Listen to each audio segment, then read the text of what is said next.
اللہ تعالیٰ جس کو چاہتا ہے جو چاہے دے سکے دے دیتا ہے. یہ کیسے ممکن ہے کہ تم ان بچوں کو مارتا پھرے کہ کہیں نبی نہ بن جائے؟ نبی کوئی زبردستی بن سکتا تھا. مراد یہ ہے کہ اگر وہ زندہ رہتے تو صدیق نبی ان معنوں میں ہوتے کہ محمد رسول اللہ صلی اللہ علیہ وآلہ وسلم کی امت میں قرآن کریم کے تابع اور غلام نبی ہوتے. اور یہ آیت خاتم النبیین یا کسی اور حدیث کے منافی نہیں ہے. میں وہاں موجود تھا. جو حدیثیں مجھے یاد ہیں،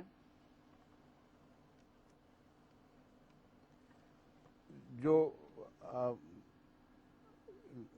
ایک مجھے خیال آیا ہے، مجھے بھی کسی نے توجہ دلائی ہے کہ تم نے لفظ حدیث استعمال کر دیا ہے. جو صحابہ کی بات ہو اسے قول کہا جاتا ہے، اثر، حدیث نہیں کہا جاتا. لیکن عرف عام میں حدیث ہی کہلاتی ہے. اسی لیے خوڑا خٹک والوں نے بھی حدیثوں میں ہی شمار کیا ہے، اگرچہ ضعیف قرار دیا ہے. تو جن صاحب کو یہ خیال ہے وہ فکر نہ کریں، سب سمجھتے ہیں کیا مراد ہے. حضرت عائشہ نے فرمایا، میں نے صاف کہہ دیا ہے، کسی غلط فہمی کا کوئی سوال نہیں ہے، مگر بیچ میں بے وجہ دخل اندازی نے کہا آپ بھی دروازہ بند کر دیں، بیٹھ جائیں آرام سے. اچھا، میں وہ بتا رہا تھا کہ اور بھی حدیثیں تھیں. ایک حدیث یہ پیش کی تھی کہ حضرت صلی اللہ علیہ وآلہ وسلم نے، مسلم کی حدیث ہے، آنے والے مسیح کے متعلق 4 دفعہ نبی اللہ نبی اللہ نبی اللہ نبی اللہ کے لفظ استعمال فرمائے. وہ چپ کر گئے. قرآن کریم جو نقشہ کھینچتے ہیں نا یہود کا کہ بعض کو اوپر ہاتھ رکھ دیتے تھے، بعض کو اچھالتے تھے، وہاں ان کو کوئی بیماری دکھائی نہیں نہ دی ہوگی، اس لیے خاموش ہو گئے. پھر حضرت ابو بکر کے متعلق حدیث مجھے یاد ہے بڑے واضح طور پر پیش کی گئی تھی کہ حضرت ابو بکر کے متعلق فرمایا کہ اگر میرے بعد نبی ہوتا تو ابو بکر ہوتا. لیکن وہ ان معنوں میں حضرت عمر کے متعلق بھی ہے کہ اگر میں مبعوث نہ ہوتا تو عمر مبعوث کیا جاتا.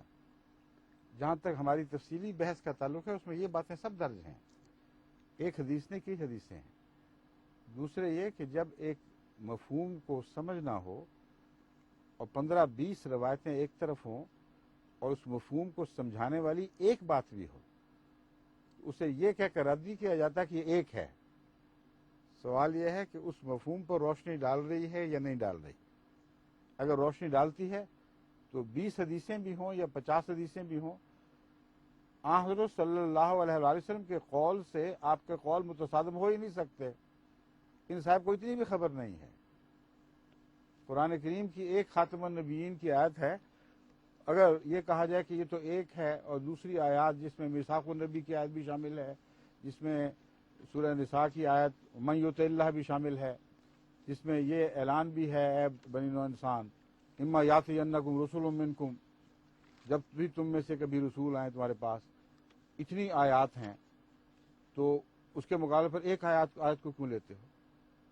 بڑی جاہلانہ بات ہے. اصل بنیاد یہ ہے کہ نہ قرآن میں تضاد ہے، نہ محمد رسول اللہ کے قول میں تضاد ہے.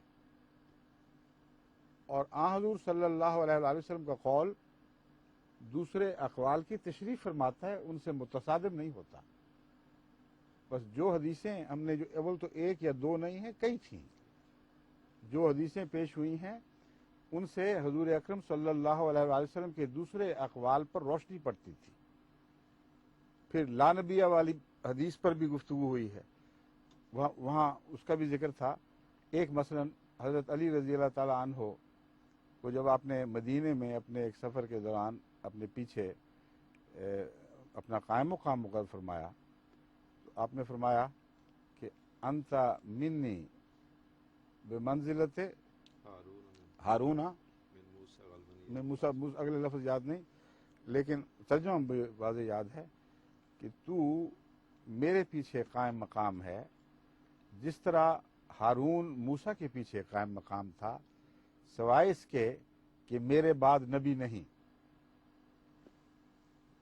اب اس حدیث سے تو ہم نے یہ استنباط کیا، وہ کہیں گے اپنی مرضی کا کرتے ہو، تو تم کون سا اپنی مرضی کے خلاف استنباط کرتے ہو؟ یہ بھی کون سی عقل کی بات؟ ہر شخص اپنی مرضی کا استنباط کرتا ہے. دیکھنا یہ ہے کہ تمہاری مرضی والا استنباط معقول ہے یا ہماری مرضی والا معقول ہے. ہمارے استنباط کو قرآن اور حدیث تقویت دے رہے ہیں تمہارے استنباط کو. مراد بات سے مراد ہمیشہ کا بات تھا ہی نہیں، کیونکہ آپ نے واپس آنا تھا، اور واپس آنے کے بعد قائم مقامی ختم. تو بات کا لفظ آ گیا، کیا ہمیشہ ہمیشگی کا بات لوگے؟ پھر ہم نے اس حدیث سے ایک اور حدیث بھی پیش کی ہے، اور وہ یہ حدیث تھی کہ حضرت اقدس محمد رسول اللہ صلی اللہ علیہ وسلم نے فرمایا کہ لیسا نبیم بینی و بینہ، اس قسم کے لفظ یاد ہیں آپ کو صحیح؟ عیسیٰ علیہ الصلوۃ والسلام مسیح کے نزول کا ذکر کرنے کے بعد اس کی طرف اشارہ کرتے ہوئے فرماتے ہیں کہ وہ جو مسیح آئے گا اس کے اور میرے درمیان کوئی نبی نہیں. تو بعد نے یہ بھی طے کر دیا کہ وہاں تک کوئی نبی نہیں، لیکن وہ ہوگا. اور یہ حدیث مسلم کے منافی نہیں ہے. تو بعد سے مراد قیامت تک کا بعد ہے یا مختصر بعد ہے؟ بعد مختلف معنوں میں استعمال ہوتا ہے. بعض علماء نے لفظ بعد کو، جیسا کہ ملا علی قاری نے بھی ان معنوں میں استعمال فرمایا ہے کہ بعد کا یہ بھی مطلب ہوتا ہے مخالفت میں، چھوڑ کر. تو وہ حدیثیں جن میں بعد میں آنے کا ذکر ہے کہ میرے بعد کوئی نبی نہیں، حدیث ابراہیم والی، لو عاشا ابراہیم والے کی روشنی میں یہ معنی رکھیں گی. انہوں نے ان کو زیادہ کر کے اس کے معنی نہیں بدلائے. اس حدیث کا مضمون بالکل واضح ہے. اس کی روشنی میں یہ فرمایا کہ ان حدیثوں کا یہ مطلب ہوگا کہ محمد رسول اللہ کو چھوڑ کر، اور قرآن کریم کی یہ اس آیت کی مثال پیش فرمائی ہے، فبأي حدیث بعد اللہ ہے وہ رسول ہی ہے یا من بعد ہی، نہیں من بعد اللہ ہے یا بعد اللہ، مجھے لفظ یاد نہیں ہے. جہاں قرآن کریم یہاں رہنا چاہیے موجود، تاکہ فوراً دیکھ لیا کریں آپ، سمجھیں.